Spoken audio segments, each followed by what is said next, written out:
tadilat. Masumum, dışarıdan daha masumum. Maalesef bunun için sana mecburum.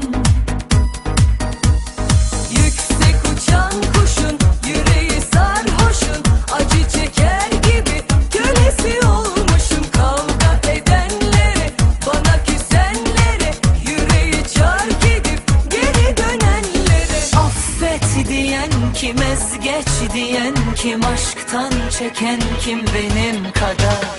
Ölene kadar aşık olamazsın, birisi çıkar onu anlayamazsın. Sen o tür oyunlara katlanamazsın, senin bir kalbin var.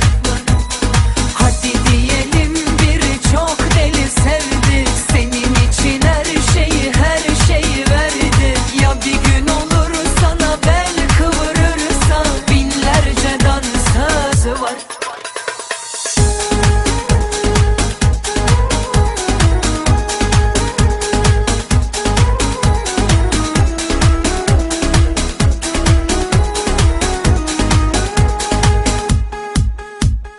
İtiraf ediyorum sana, itiraf.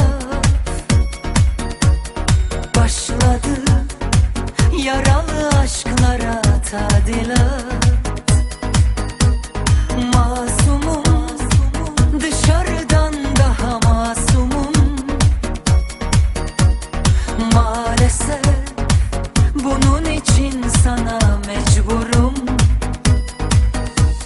Yüksek uçan kuşun, yüreği sarhoşun, acı çeker gibi kölesi olmuşum. Kavga edenlere, bana küsenlere, yüreği çar gidip geri dönenlere. Affet diyen kim, ezgeç diyen kim, aşktan çeken kim benim kadar?